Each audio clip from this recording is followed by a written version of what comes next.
Hi friends, എല്ലാവർക്കും പുതിയൊരു വീഡിയോയിലേക്ക് സ്വാഗതം. പ്രഭാവതി പോലീസിനോട് പറയും, പൂക്കളിൽ വിഷം തെളിച്ച് ആളെ കൊല്ലുന്ന വിദ്യ ഇവള് ഈ അടുത്ത കാലത്താണ് പഠിച്ചതെന്ന് തോന്നുന്നു സാർ. അതിനു മുമ്പ് വിശാലിനെ നേരിട്ട് വിഷം കൊടുത്ത് കൊല്ലാൻ നോക്കിയിട്ടുണ്ട് ഇവള്. അപ്പോൾ പ്രതാപൻ പറയും, അത് ശരിയാണ് സാറേ. ഇപ്പോൾ കുറ്റം ചുമത്തിയത് ജാസ്മിൻ്റെ പേരിലാണെങ്കിൽ അന്ന് കുറ്റം ചുമത്തിയത് ഇവള് ചേച്ചിയുടെ പേരിലായിരുന്നു. അപ്പോൾ പ്രഭാവതി പറയും, വിശാലിന് കൊടുക്കാനുള്ള പാലിൽ വിഷം ചേർത്തിയത് ഞാനാണ് എന്നാണ് ഇവൾ അന്ന് പറഞ്ഞത്. തെറ്റ് ചെയ്തിട്ടില്ല എന്ന് തെളിയിക്കാൻ എനിക്കന്ന് ആ പാലെടുത്ത് കുടിക്കേണ്ടി വന്നു. ഭാഗ്യം കൊണ്ടാണ് എനിക്ക് എൻ്റെ ജീവൻ തിരിച്ചു കിട്ടിയത്. എൻ്റെ ഡിസ്ചാർജ് സമ്മറി സാറിന് കാണിച്ചു കൊടുക്കും പ്രതാപ. അപ്പോൾ പ്രതാപൻ ആ ഫയലിൽ നിന്ന് ഡിസ്ചാർജ് സമ്മറി എടുത്ത് DYSPക്ക് കൊടുക്കുകയാണ്. അയാൾ അത് വായിച്ചു നോക്കിയിട്ട് തിരിച്ച് പ്രതാപന് തന്നെ കൊടുക്കുകയാണ് കേട്ടോ. അപ്പോൾ രാധിക പറയും, ഈ പറഞ്ഞ സംഭവങ്ങളൊക്കെ ഈ വീട്ടിൽ നടന്നിട്ടുള്ളതാണ് സാർ. അതൊക്കെ സത്യം തന്നെയാണ്. പക്ഷേ അതൊന്നും ചെയ്തത് പാർവതി അല്ല എന്നതാണ് പരമമായ സത്യം. ഇവരെല്ലാം ചേർന്ന് എല്ലാ കുറ്റവും പാർവതിയുടെ തള്ളിയിൽ ചാർത്തി കൊടുത്തതാണ്. അപ്പോൾ പോലീസ് ചോദിക്കും, പാർവതി അല്ല എങ്കിൽ പിന്നെ അത് ചെയ്തത് ആരാണ്? ഈ കൂട്ടത്തിൽ ആരെങ്കിലും ഉണ്ടെങ്കിൽ തുറന്നു പറയണം. അപ്പോൾ രാധിക പറയും, ഞാൻ ആരുടെയും പേരൊന്നും പറയുന്നില്ല. തെളിവുകളില്ലാതെ ഒരാൾക്ക് മുന്നിൽ വിരൽ ചൂണ്ടാൻ എനിക്ക് ബുദ്ധിമുട്ടുണ്ട്. അപ്പോൾ ജാസ്മിൻ പറയും, ആൻറ്റി തന്ന പരാതി അന്വേഷിക്കാനല്ലേ സാറിപ്പോൾ വന്നത്? എനിക്കും ഒരു പരാതിയുണ്ട് സാർ. വിശാലിനെ കൊല്ലാൻ ശ്രമിച്ചത് ഞാനാണ് എന്ന് ഇവളെല്ലാവരെയും വിശ്വസിപ്പിക്കാൻ ശ്രമിച്ചു. സർക്കിൾ ഇൻസ്പെക്ടർ അരവിന്ദൻ സാറിൻ്റെ സഹോദരിയാണ് എൻ്റെ ഏട്ടൻ വിവാഹം ചെയ്തത്. അയാൾക്ക് ഞങ്ങളോട് മുൻ വൈരാഗ്യമുണ്ട്. അത് മനസ്സിലാക്കിയ പാർവതി അയാളെ കൂട്ടുപിടിച്ച് എൻ്റെ വിവാഹം മുടക്കി. ക്ഷണിച്ചു വരുത്തിയവരുടെ മുന്നിൽ വെച്ച് എന്നെ അപമാനിച്ചു. ഒരു തെളിവുമില്ലാതെ എന്നെയും എൻ്റെ ഏട്ടനെയും കൊലപാതകികൾ എന്ന് വിളിച്ച് അധിക്ഷേപിച്ചു. ഇവർ എല്ലാവരും അന്ന് കല്യാണത്തിന് വന്നവരും എല്ലാത്തിനും സാക്ഷികളാണ് സാർ. ഞാൻ പരാതി എഴുതി തരാം. വിഷം തെളിച്ച പൂക്കൾ കൊണ്ട് വിശാലിനെ മാത്രമല്ല എന്നെയും ഇവൾ ഒരിക്കൽ കൊല്ലാൻ ശ്രമിച്ചിട്ടുണ്ട്. അപ്പോൾ DYSP പാർവതിയോട് ചോദിക്കും, നീ എല്ലാം ഇപ്പോൾ കേട്ടില്ലേ? ഇനി പറ, ഈ പറഞ്ഞതിൽ എന്തെങ്കിലും സത്യമുണ്ടോ? അപ്പോൾ ജാസ്മിൻ പറയും, ഞാൻ കൊണ്ടുവയ്ക്കുന്ന പൂക്കളിൽ ആരും അറിയാതെ ഇവൾ വിഷം തെളിക്കുന്നുണ്ട് എന്ന് ഞാൻ പിന്നെയാണ് മനസ്സിലാക്കിയത്. അപ്പോൾ തന്നെ അത് കളയാൻ പറഞ്ഞ് ഞാൻ അത് ഇവിടുത്തെ ജോലിക്കാരുടെ കയ്യിൽ കൊടുത്തയച്ചതാണ്. പക്ഷേ അത് കളയാൻ ഇവൾ സമ്മതിച്ചില്ല. ആ ജോലിക്കാരുടെ കയ്യിൽ നിന്ന് ഇവൾ അത് വാങ്ങിക്കൊണ്ടുപോയി. അപ്പോൾ പാർവതി ആ സംഭവം ഓർക്കുകയാണ് കേട്ടോ. എന്നിട്ട് ജാസ്മിൻ വീണ്ടും പറയും, ഞാൻ പറഞ്ഞത് സത്യമാണോ എന്ന് ഇവിടുത്തെ ജോലിക്കാരോട് ചോദിച്ചാൽ മതി, സാറിനപ്പോൾ മനസ്സിലാവും. അപ്പോൾ DYSP പാർവതിയോട് വീണ്ടും ചോദിക്കും, ശക്തമായ ആരോപണങ്ങളാണ് ഇവർ നിനക്കെതിരെ ഉന്നയിക്കുന്നത്. ഈ പറഞ്ഞതിൽ എന്തെങ്കിലും നീ നിഷേധിക്കുന്നുണ്ടോ?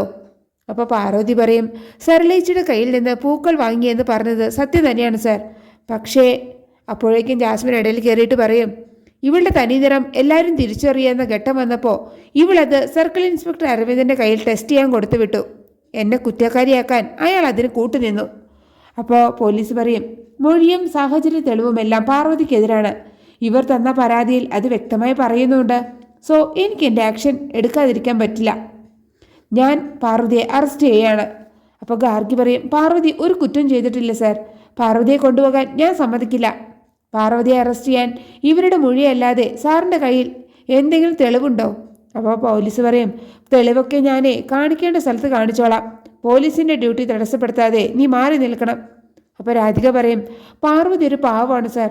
എല്ലാവരെയും സ്നേഹിക്കുകയും സഹായിക്കുകയും മാത്രമേ ഇവൾ ചെയ്തിട്ടുള്ളൂ. പാർവതിയെക്കുറിച്ച് ഇവർ പറഞ്ഞതൊക്കെ കള്ളക്കഥകളാണ്. വിശാലിനെ പാർവതി കൊല്ലാൻ ശ്രമിക്കുന്നു എന്നല്ലേ ഇവർ പറഞ്ഞത്? അതിൽ എന്തെങ്കിലും സത്യമുണ്ടോ എന്ന് സാർ തന്നെ വിശാലിനോടൊന്ന് ചോദിച്ചു നോക്ക്. അവൻ്റെ മൊഴി കൂടെ എടുത്തിട്ട് പോരെ ഈ അറസ്റ്റ്? എന്നിട്ട് രാധിക ഗാർഗിയോട് പറയും, വിശാലിനെ വിളിച്ച് പോലീസ് പാർവതി അറസ്റ്റ് ചെയ്യാൻ വന്നിട്ടുണ്ടെന്ന് പറയാണ്. എത്രയും പെട്ടെന്ന് വിശാലിനോട് ഇങ്ങോട്ട് വരാൻ പറയാണ്. അപ്പോൾ ഗാർഗി ഫോൺ എടുത്തിട്ട് വിശാലിനെ വിളിക്കാൻ തുടങ്ങുകയാണ് കേട്ടോ. അപ്പോഴേക്കും പ്രഭാവതി പോയിട്ട് ആ ഫോൺ ഗാർഗിയുടെ നിന്ന് വാങ്ങുകയാണ്. എന്നിട്ട് പറയും, വിശാൽ ഐസിൽ കിടക്കുകയാണെന്ന് അറിയില്ല നിനക്ക്? ഇവള് കാരണം വീട്ടിൽ പോലീസ് കയറി ഇറങ്ങി നടക്കുകയാണെന്ന് അവൻ അറിഞ്ഞാൽ അവനത് വിഷമാകും. അവൻ്റെ മനസ്സ് വിഷമിപ്പിക്കരുതെന്ന് ഡോക്ടർ പ്രത്യേകം പറഞ്ഞതാണ്. എന്നിട്ട് DYSPയോട് പറയും, സാറിൻ്റെ ഡ്യൂട്ടി ചെയ്യണം. ഇവിടെ ആരും അത് തടയില്ല. വിശാലിനെ സാറിൻ്റെ മുമ്പിൽ ഞാൻ എത്തിക്കാം. അപ്പോൾ പാർവതിയെ കൈവിലങ്ങ് വെച്ച് സ്റ്റേഷനിലേക്ക് അവർ കൊണ്ടുപോകാൻ തുടങ്ങുകയാണ് കേട്ടോ. ഇത് കാണുമ്പോൾ ഗാർഗി ഗോപിനാഥനോട് ചോദിക്കും, അച്ഛൻ ഇത് കണ്ടിട്ട് എന്താ മിണ്ടാതെ നിൽക്കുന്നത്? അപ്പോൾ ഗോപിനാഥ് പറയും, ആടിനെ പട്ടിയാക്കാൻ കഴിവുള്ളവരോട് മത്സരിക്കാനേ ഞാനില്ല മോളെ. പോലീസിൻ്റെ ഡ്യൂട്ടി ചെയ്തോട്ടെ. കോടതി ഉണ്ടല്ലോ, അവിടെ വെച്ച് നമുക്ക് കാണാം എന്ന് പറയാണ്. അപ്പോൾ പോലീസുകാരെല്ലാവരും കൂടെ പാർവതിയെ ജീപ്പിൽ കയറ്റി അവിടെ നിന്ന് കൊണ്ടുപോകാണ് കേട്ടോ. അപ്പോൾ പ്രഭാവതി പറയും, അങ്ങനെ ആ മാരണത്തെ കെട്ടിച്ചു. ഇനി ഈ വീട്ടിൽ ചാണകവെള്ളം തെളിച്ച് ശുദ്ധിയാക്കണം. അതേസമയം ഹോസ്പിറ്റലിൽ വിശാലിൻ്റെ കാല് തട്ടി പാർവതി വിശാലിന് കൊടുത്ത ആ ബൊക്കെ താഴെ വീഴുകയാണ് കേട്ടോ. അതിലെ റോസാപ്പൂക്കളെല്ലാം തെറിച്ച് വീണ് പോവുകയാണ്. അതുകൊണ്ട് വിശാൽ ആകെ അസ്വസ്ഥനായി നിൽക്കുകയാണ്. അപ്പോഴാണ് അവിടേക്ക് വിപിൻ വരുന്നത്. അപ്പോൾ വിപിൻ വിശാലിനോട് ചോദിക്കും, എന്തു പറ്റിയേട്ടാ? അപ്പോൾ വിശാൽ പറയും, അറിയില്ല, പെട്ടെന്ന് മനസ്സിനൊരു അസ്വസ്ഥത. എനിക്ക് എത്രയും പെട്ടെന്ന് വീട്ടിലെത്തണം. നീ പോയി ഡോക്ടറോട് ഡിസ്ചാർജ് ചെയ്യാൻ പറയാണ്. അപ്പോൾ വിപിൻ പറയും, ഏട്ടൻ എന്തായി പറയുന്നത്? ഡിസ്ചാർജ് ചെയ്യാൻ സമയമാകുമ്പോഴേ ഡോക്ടർ പറയും. അപ്പോൾ വിശാൽ പറയും, പറ്റില്ല വിപിൻ, എനിക്കിപ്പോൾ തന്നെ പോകണം. ഡോക്ടറോട് പറയാം, നിനക്ക് മടിയാണെങ്കിൽ ഞാൻ പോയിട്ട് പറയാമെന്ന് പറയാണ്. അപ്പോഴേക്കും ഡോക്ടർ അവിടേക്ക് വരികയാണ് കേട്ടോ. അപ്പോൾ വിശാൽ ഡോക്ടറോട് പറയും, എനിക്ക് ഡിസ്ചാർജ് വേണം ഡോക്ടറെ. അപ്പോൾ ഡോക്ടർ പറയും, പറ്റില്ല, 3 ദിവസം കൂടെ റെസ്റ്റ് വേണം, എന്നിട്ട് ഡിസ്ചാർജ് ചെയ്യാം.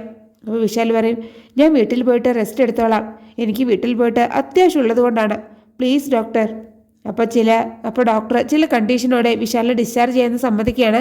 എന്നിട്ട് വിപിനോട് പറയും, വിശാലിൻ്റെ മനസ്സ് വേദനിപ്പിക്കാതെ നോക്കണം, അത് പ്രത്യേകം ശ്രദ്ധിക്കണം എന്നും പറഞ്ഞ് ഡോക്ടർ അവിടെ നിന്ന് പോവുകയാണ്. അതേസമയം പോലീസ് ജീപ്പിലിരുന്ന് പാർവതി ഡിവൈഎസ്പിയോട് പറയും, അരവിന്ദൻ സാറിനെ കുറിച്ച് ജാസ്മിൻ പറഞ്ഞതൊക്കെ നുണയാണ് സാർ. നിയമം വിട്ട് അദ്ദേഹം എന്നെ ഒരിക്കലും സഹായിച്ചിട്ടില്ല. എൻ്റെ ഭാഗത്ത് തെറ്റൊന്നും ഇല്ല എന്ന് മനസ്സിലാക്കിയത് കൊണ്ടാണ് അരവിന്ദൻ സാർ എന്നെ സഹായിച്ചത്. അപ്പോഴാണ് വിശാലും വിപിനും കൂടെ കാറിൽ പോകുന്നത് പാർവതി കാണുന്നത് കേട്ടോ.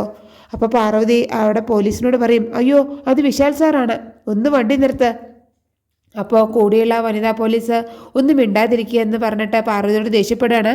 അതേസമയം ജാസ്മിൻ ജിതിനോട് പറയും, വിവാഹ മണ്ഡപത്തിൽ നിന്ന് പോലീസ് എന്നെ വിലങ്ങ് വെച്ച് കൊണ്ടുപോകുന്നത് അവൾ പലവട്ടം മനസ്സിൽ കണ്ടു കാണും. അതിന് ആ അരവിന്ദനും അവളുടെ കൂടെ നിന്നു. നമ്മളെ വീഴ്ത്താൻ ശ്രമിച്ച ആ കണിയിൽ അവൾ തന്നെ മൂക്കൂത്തി വീണു. പോലീസ് അവളെ വിലങ്ങ് അണിയിച്ച് കൊണ്ടുപോകുന്ന ആ കാഴ്ചയുണ്ടല്ലോ, അതാണിപ്പോൾ എൻ്റെ മനസ്സ് നിറച്ച്. അപ്പോൾ ജിതിൻ പറയും, എന്നാലും അവളുടെ വിൽ പവർ സമ്മതിക്കണം. പോലീസ് എന്ന് എഴുതാൻ പോലും അറിയാത്ത അവള് നമ്മളെ അറസ്റ്റിൻ്റെ വക്ക് വരെ കൊണ്ടുചെന്ന് എത്തിച്ചില്ലേ. അപ്പോൾ ജാസ്മിൻ പറയും, കളിക്കുന്നത് ജാസ്മിനോടാണെന്ന് അവൾ അറിഞ്ഞു കാണില്ല, അവിടെയാണ് അവൾക്ക് പിഴച്ചത്. അപ്പോഴാണ് അവിടേക്ക് അതൊക്കെ കേട്ട് ഗാർഗിയും രാധികയും വരുന്നത്.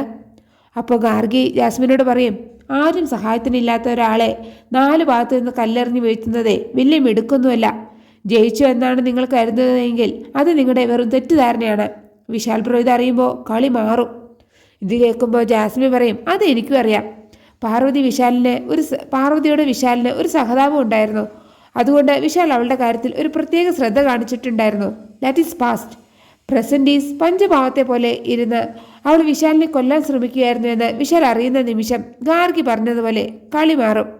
അപ്പോൾ രാധിക ചോദിക്കും, പാർവതി അവനെ ഇല്ലാതാക്കാൻ ശ്രമിച്ചുവെന്ന് നീ പറഞ്ഞാൽ വിശാൽ അത് വിശ്വസിക്കൂ എന്നാണോ നീ കരുതുന്നത്? അപ്പോൾ ജാസ്മിൻ ചിരിച്ചുകൊണ്ട് പറയും, അതിന് പാർവതി വിശാലിനെ കൊല്ലാൻ ശ്രമിച്ചു എന്ന് പറയുന്നത് ഞാനൊന്നുമല്ല, ഉയർന്ന റാങ്കിലുള്ള ഒരു പോലീസല്ലേ. ഞാൻ വിവാഹം കഴിക്കാൻ പോകുന്ന ആളുടെ ജീവന് ആപത്തുണ്ട് എന്ന് എനിക്ക് മുമ്പ് തന്നെ സൂചന കിട്ടി. ഞാൻ ബുദ്ധിപൂർവ്വം നടത്തിയ നീക്കത്തിൽ അതിന് പുറകിലുള്ള ആളെ കണ്ടെത്തി പോലീസിൽ ഇൻഫോം ചെയ്തു. വലിയൊരു ആപത്തിൽ നിന്ന് രക്ഷിച്ച എന്നെ ഇനി വിശാല് സ്നേഹിച്ചു തുടങ്ങും. ഇത് കേൾക്കുമ്പോൾ ഗാർഗി പറയും, ഈ കഥ വിശ്വസിക്കാനേ വിശാൽ ബ്രോ ഒരു വിഡ്ഢിയാണ് എന്നാണോ നീ കരുതുന്നത്? അപ്പോൾ ജാസ്മിൻ പറയും, എന്ത് കഥയോ? കഥയൊന്നുമല്ല, പോലീസ് പറയുന്നത് തെളിവുകൾ നിരത്തിയുള്ള ഫാക്ട്സ്.